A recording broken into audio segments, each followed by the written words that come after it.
जगतसिंहपुर जल संपद विभाग पक्षर जिला स्तरीय पानी पंचायत पक्ष पालनर उद्यापनी उत्सव अनुष्ठित हो जाइछि।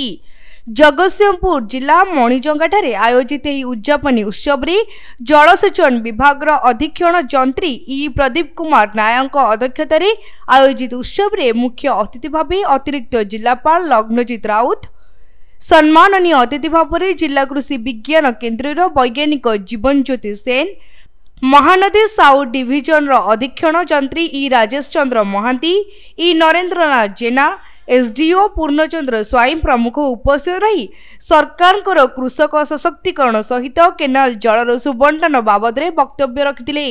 गत जनवरी 16 तारिख ठारू जनवरी 30 तारिख पर्यंत पालन हेउथिबा एही पानी पंचायत पक्ष मणिजंगा जल संपद कार्यालय परिसर में उद्यापित हो जाइछि। पर विभाग पक्षरु सफल चाषी मानकु संबर्धित करा जाइथिला।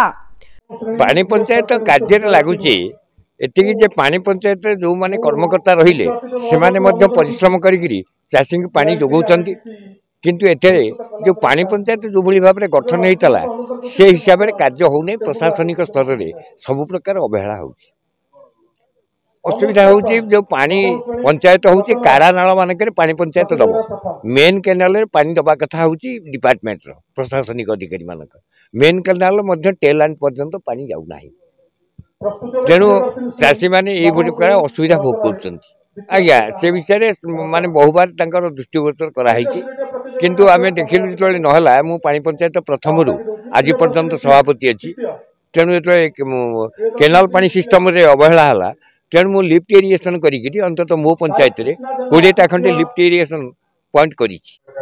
नहीं सरकार तो आभिमुख्य सब रही जो पानी पंचायत पक्ष पालन करने उद्देश्य पानी पंचायत मान को केवल आहरी सशक्त कर केवल आहरी अवेयरनेस क्रिएट कर जहाँ समस्या अच्छी से माने गोटे फोरम पाइबे से माने आम सहित डिपार्टमेंट को नॉलेज को आनिबे।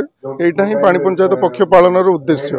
ता सहित कौन किसी अग्रणी चाषी मान को भी सरकार पुरस्कार देकी प्रोत्साहित करा जाउची। पानी पंचायत पक्ष पालन जो राज्य स्तरीय पानी पंचायत पक्ष पालन हम 30 तारिख दिन भुवनेश्वर से भी जिलार जड़े जड़े चाषी को अग्रणी चाषी को पुरस्कृत करा। जगतसिंहपुर रीता साहू रिपोर्ट तीर्थक्षेत्र लाइव।